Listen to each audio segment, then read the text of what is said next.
We've been behind the scenes with one of the UK's most unusual police forces. On the shores of the Irish Sea in Cumbria lies Sellafield, Europe's largest facility for storing and reprocessing nuclear waste. 10,000 people work here, and with 140 tons of radioactive plutonium on site, security is a top priority. Protecting Sellafield and 9 other sites across the UK is the job of an elite and highly trained police force, the Civil Nuclear Constabulary. What we are there to do is to make sure that no kind of terrorist intervention in whatever form it may take can interrupt with those practices or disrupt the material that's actually stored there. This unique police force must be prepared for any threat.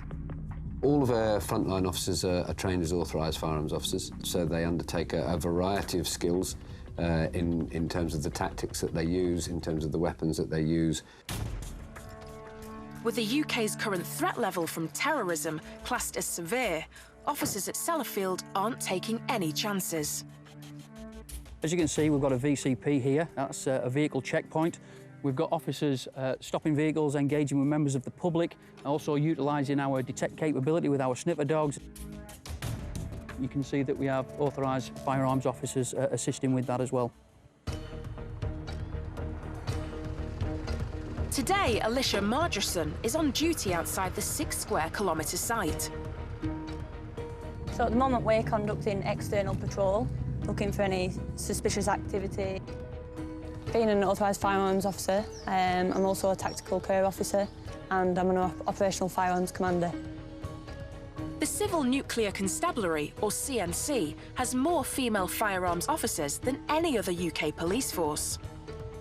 I love my job, it's brilliant. I love the variation of my job, the people I work with. When I started my training with the CNC, I'd never been anywhere near a firearm before, so I was a little bit nervous, but we receive really comprehensive, in-depth training as a firearms officer. That is required so that we have confidence in our skills and abilities to deal with any given incident. With such an important job to do, regular training is a big part of every CNC officer's routine. And it's not just about firearms.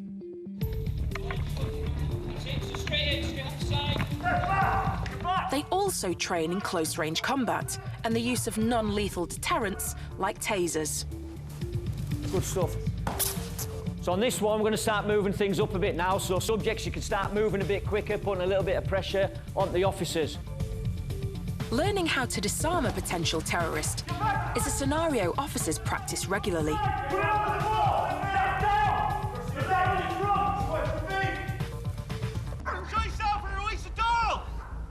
At Sellafield, they even have their own on-site dog unit,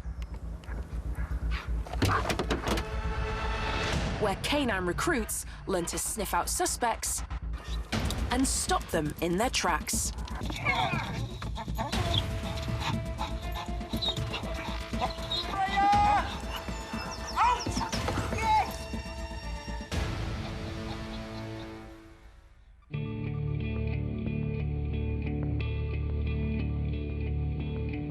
As well as protecting the UK's nuclear facilities, CNC officers can be called upon at times of national emergency.